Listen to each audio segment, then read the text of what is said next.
Hey, good afternoon, everybody. Hey, it's been a while. Today's the 12th of June. Time's flying by in these days and times of ours, aren't they? Hey, listen, I'm just going to talk a little bit today about a couple of things that really have been pissing me off, and people have been asking me where I've been putting my new videos, and I just haven't had the opportunity to put any on lately, and the ones that I do put on, people aren't really sharing, so I'm not getting credit for them, so it's kind of like I'm not really taking my time to generate a video if they're not going to get out there and get seen and get passed around like I perceive them to be. I want to talk a little bit about this Jerry Sandusky situation over in Bellefonte right now with his hearing going on. Some of the testimony that's coming out of there right now is just unbelievable of what this sick son of a bitch has done. This pervert has just ruined the lives of so many people. And, the bad thing is Penn State knew about it. And Penn State just basically created a file on Jerry Sandusky and they buried it so that, it wouldn't get around to the press like everybody knew that it should be.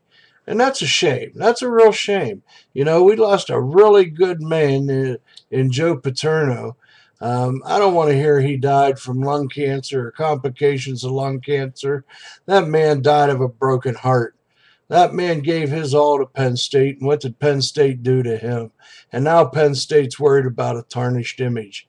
Well, you know what, Penn State, you people just need to reevaluate your positions in life and how you should treat individuals.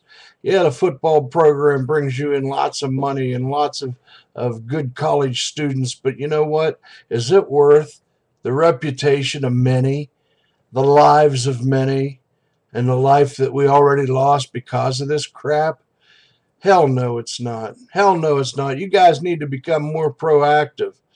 Not only did you fire the president and the vice president, you need to fire the whole goddamn platoon of people that were involved with your sports program. Everybody, not just a few.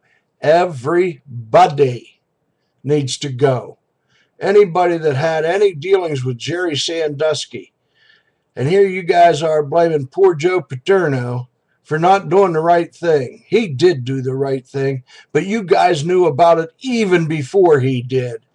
But you failed. You failed to bring it to light. So you needed a scapegoat, and you used poor Joe Paterno. Well, Sue Paterno, if you're watching this, you have my condolences. Your husband was a heck of a guy. He was a heck of an individual. That man was loved by many and still is today. That's the only thing that's going to keep Penn State alive is the death of Joe Paterno. He was a wonderful human being, wonderful man. But, life goes on. We have to keep going. You can't bring Joe back, unfortunately. But maybe we ought to look at the president and the vice president of Penn State and maybe just have them arrested for murder, because that's what killed Joe Paterno, not cancer.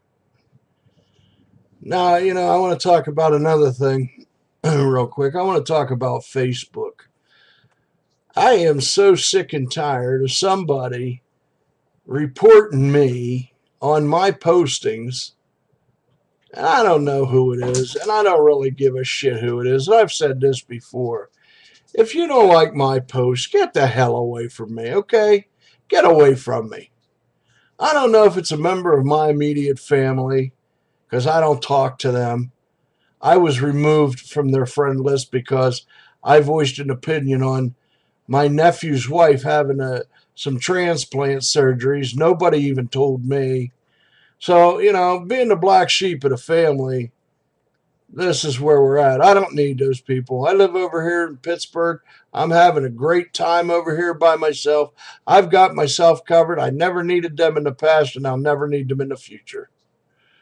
So I just do my own thing. I live my life the way I want to live my life. You know? So whatever happens, happens. I don't care anymore.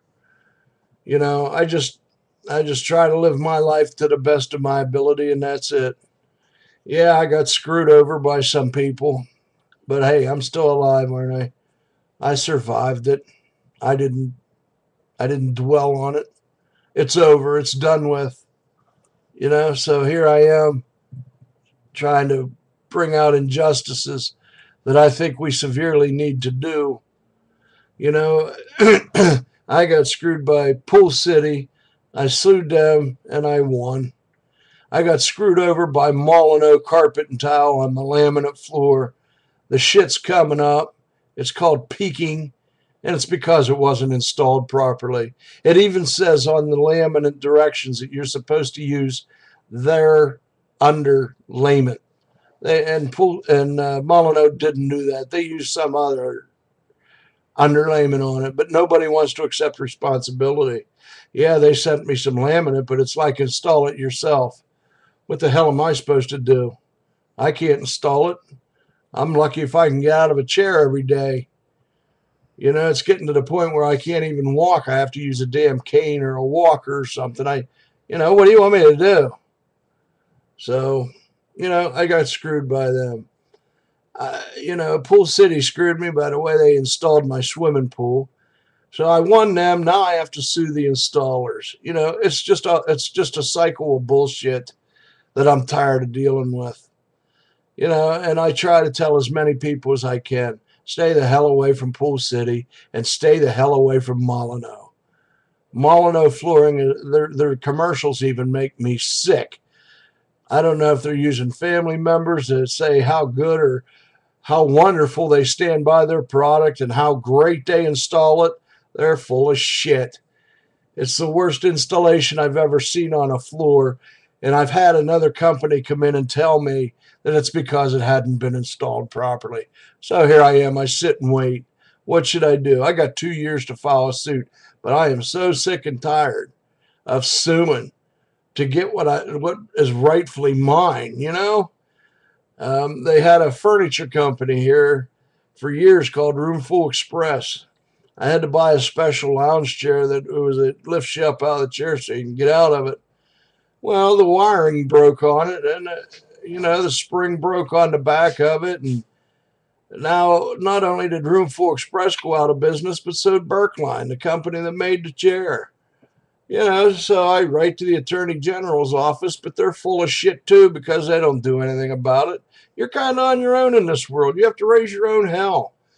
And then when you do start complaining about things, people drag you into court, issue cease and desist orders from a judge. You got to stop doing this. You got to stop doing that. How much of this can you take, people? How much of this injustice can you take? Is it worth it? No. You wonder why people go crazy with a goddamn AK-47 or something and just go in and start shooting. There's your reason why. Right there's your reason why. You get so fed up in lifetimes, what the hell good does it do you to take it through the legal procedures when the people that you sue get away with everything? They'll either file bankruptcy or they'll get away from you somehow. So what are you supposed to do? I've had gag orders put on me.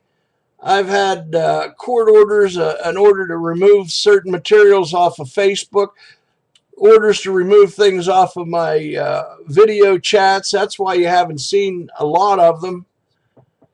Because of a court order, because these people are so afraid of the truth that it's disgusting.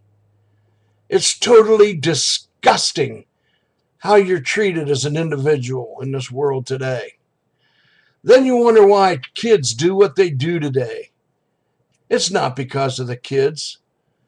And the people in the city of Altoona, you guys going through this Act 47, all this is going to do is cause somebody to come in and raise your property taxes because your government doesn't know how to run a city. You have the same people in there day after day, year after year, that continually hammer you guys into the ground. Your downtown Altoona looks like a circus parade. Come on. Put some life in downtown. Invest in downtown. Try to do what these other cities are doing. Hollidaysburg, you go out there once a month on a Thursday evening. Everybody gets together. You have a few beers. You listen to a live band. Why can't you do that in the city of Altoona? Why can't you invite business downtown Altoona? I mean, come on, even if it's just a little theater district or something, have something like Pittsburgh has in their cultural district. You know, invite people to come in. Take a building. Put some of this money into it that you're just throwing away. Every time I come to Altoona, I see 4 guys leaning on a shovel and 1 guy digging. And that's somebody that works with the water department or somebody with a highway department or whatever. If it's that type of a situation, doesn't that tell you have too many people in some departments? Get off your ass, City Council. Get off your ass, Mr. Mayor. Get out there and find out what's going on in your own city. There's got to be something you can do. There's got to be some way you can handle the situation. Look inside your departments and make your cuts there. Before you start hammering on the residents of your city, you need to look inside your own backyard. You need to do that. Make out-of-state homeowners responsible for their properties, for the cleanup. If you have to demolish one, go after that homeowner. Go after that landowner. You know, you have to do what's right for the city. You have to protect your residents, and you're not doing it. You as a government, as a city council, and as a mayor have failed considerably to uphold your office. You have failed miserably. And there's nobody that can bail you out but you. If you expect to get reelected or to run that city, you need to make some changes, and you need to make them fast. Because how long are the residents going to put up with your bullshit? You know, I'm not going to play politics, or I'm not going to point fingers, and I'm not going to blame who's who or whatever. But you guys aren't even living up to your mission statement of the city. I'm hoping I can get the people to write me in for mayor. I'm going to run for mayor and not worry about it. You know?